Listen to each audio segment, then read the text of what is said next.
Bonjour, c'est Philippe Giraud pour un second tutoriel pour terminer une manipulation sur la fonction include du PHP en utilisation de base simplement pour répartir des contenus dans des fichiers et reconstituer des pages avec des blocs réutilisables avec dans la manipulation un header composé d'un logo et d'un menu, un footer composé de différents textes et d'animations JavaScript pour présenter ceci. Une page d'accueil avec du texte et ce fameux footer, de liens, et puis ici des choses en JavaScript qui travaillent sur la date et les temps de chargement. Et dans le header, en haut, un menu avec un petit peu d'animation. Dans la deuxième page, la page de galerie, une animation assez simple avec des mouse over, ici en survolant des miniatures qui viennent changer une image en grand format, et un diaporama paramétrable avec un champ texte pour la durée qui permet de faire défiler les images dans la zone grand format.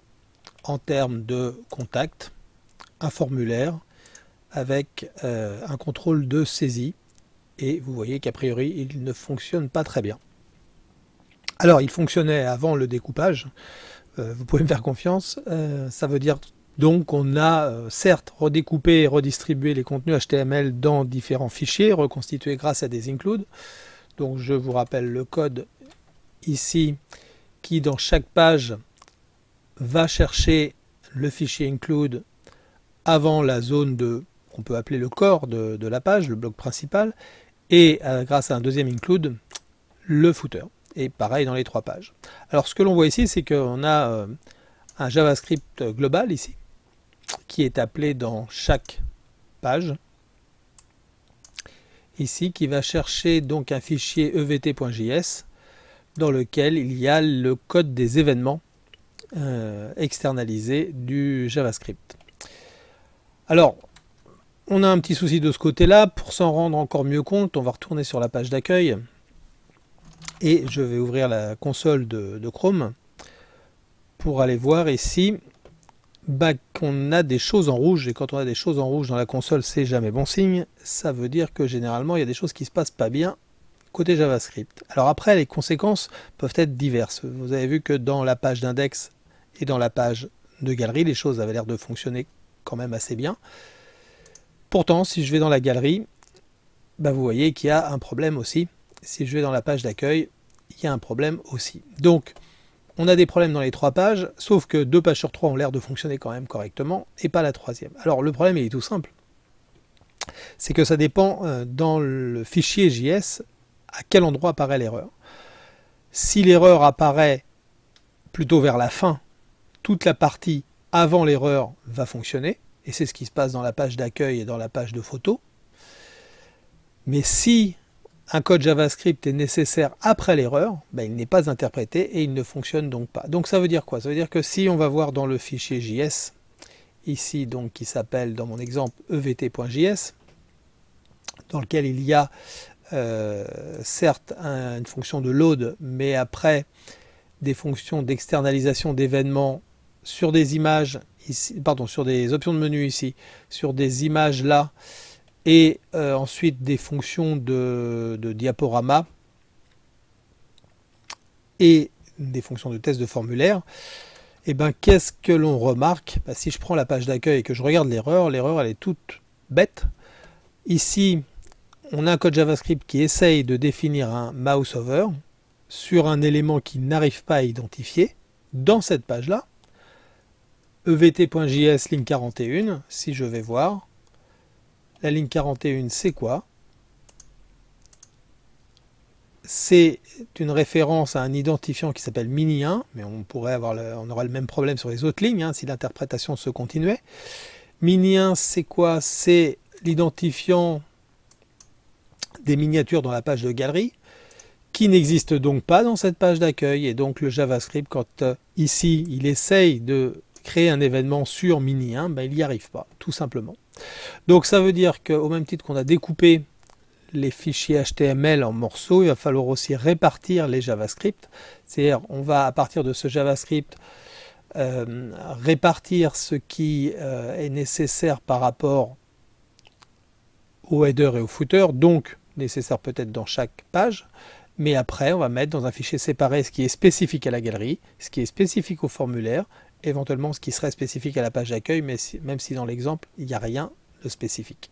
Alors, on va prendre les choses simplement. On va commencer par ça, par exemple. Ça, c'est quoi? C'est le code JavaScript qui permet d'animer le menu. C'est-à-dire, quand on survole des liens, il y a un petit texte qui apparaît. Donc, je coupe. Je fais un nouveau fichier, je colle. Ce fichier, je l'enregistre. Alors, c'est l'animation du menu dans le header. Donc, je vous propose d'appeler ce fichier header.js.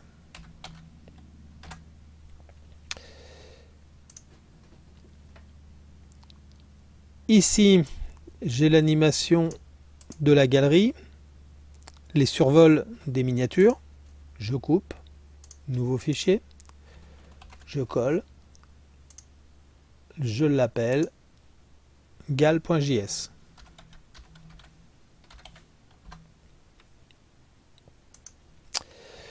Ensuite, on a quoi? On a toute la gestion du diaporama ici. Alors, c'est pas le but de présenter le code JavaScript dans ce tutoriel, donc je ne l'explique pas. Tout ce code anime le diaporama. Enfin, tout ce code, il n'y a pas grand-chose. Hein. C'est l'occasion de voir qu'il ne faut pas forcément grand-chose pour animer un diaporama, même en JavaScript de base et sans jQuery. Je le déplace ici. Ensuite, on a un JavaScript qui permet de valider le formulaire. Donc je le coupe. Je le mets dans un troisième fichier JS que j'enregistre en form.js.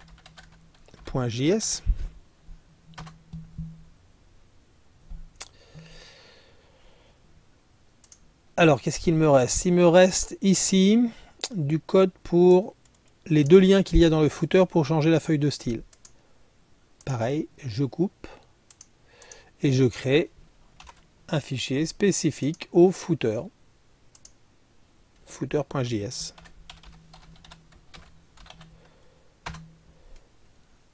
Et donc il me reste quoi? Il me reste cette fonction de load. Alors, tout dépend ce que ferait cette fonction dans d'autres situations. Ici, elle fait quoi? Elle va simplement personnaliser des informations dans le footer. C'est tout ce qui est date, heure et quoi d'autre et temps de chargement. Donc, ce fichier evt.js, je peux le garder. Je vais simplement le renommer, du coup. Mais non, puisque j'ai déjà un fichier. Donc, je vais donc continuer la manipulation en coupant ce morceau-là, en le mettant dans footer.js. Ici. Voilà, donc mon fichier evt.js, je peux le fermer, il ne sert plus à grand chose, il n'y a plus rien dedans. J'ai donc réparti après, je vais enregistrer tout ça, les JavaScript dans des fichiers différents. Donc ça veut dire que maintenant, il me reste à faire quoi?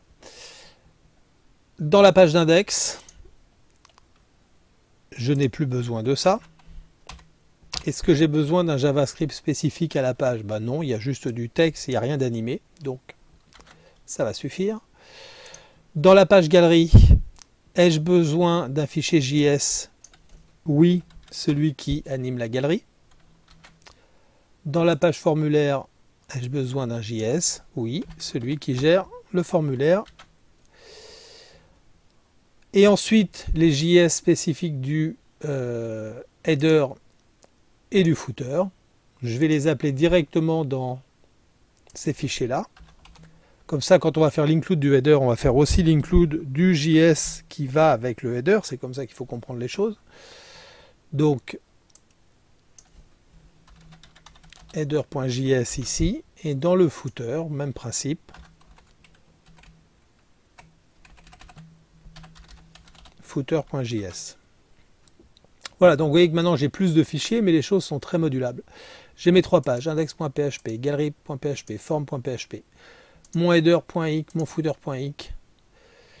Le footer.inc fait référence au footer.js. Je vais les regrouper, les mettre dans l'ordre. Donc, le header.inc fait référence au header.js. Le footer.inc fait référence au footer.js.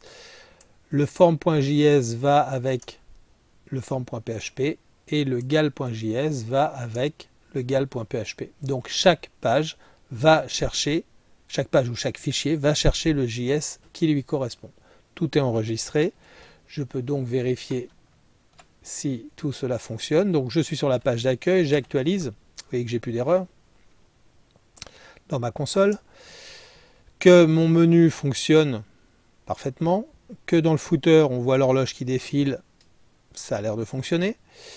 Ici il n'y a pas de JS, donc rien à faire voir. Si je vais dans la galerie photo, ma galerie photo continue de fonctionner, le menu bien évidemment, et si je descends dans le footer fonctionne toujours parfaitement. Si je vais dans le formulaire de contact, j'ai maintenant, si j'essaye d'envoyer mon formulaire vide, une alerte JavaScript qui se déclenche. Il y a donc bien un contrôle de validation, que je peux même vérifier un peu mieux si je mets des contenus.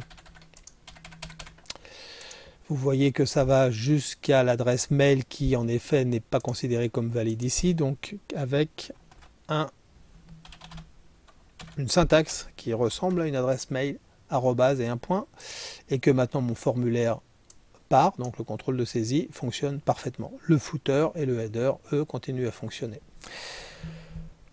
Voilà, donc là on a complètement redistribué les contenus à la fois HTML mais aussi maintenant JavaScript. La dernière chose que l'on pourrait améliorer quand on a sorti un header comme cela, c'est éventuellement se dire qu'on aimerait quand même une personnalisation du header. Par exemple, ici, si je me mets sur la page de photo, peut-être que j'aimerais bien que cette option apparaisse différemment. Donc comment on va faire ça? On va faire très simplement. Je vais dans la page de galerie, ici, et à la suite de cet include, je peux avec un JavaScript tout simplement lui demander de faire un document.getElementById entre parenthèses, et là je vais voir dans mon header que mon option de menu s'appelle lien 3.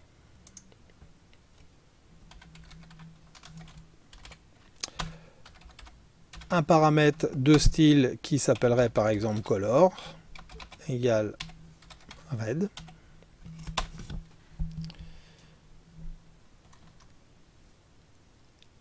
J'ai pas enregistré, donc on va d'abord enregistrer, qui me permet maintenant, si je retourne dans la page d'accueil puis dans la page de photo, d'avoir l'option de menu qui correspond. Je peux généraliser ce script ici sur la page d'index. Alors évidemment c'est pas lien 3, c'est lien 1. Et si je vais sur la page de formulaire, ça doit être lien 5.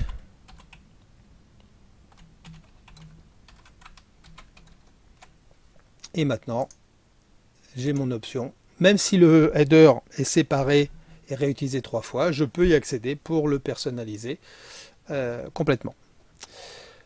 Voilà, je pense qu'on a fait le tour. On est parti d'une page avec tout dedans, tout dans la même page. Pas le CSS quand même, les JS déjà un peu externalisés mais regroupés dans un seul fichier. Et donc là on a redispatché tout ça pour que la maintenance, les évolutions soient beaucoup plus simples. L'ajout de nouvelles pages, si on était sur un vrai site, serait évidemment facilité par cela. Voilà, je vous remercie, à bientôt, au revoir.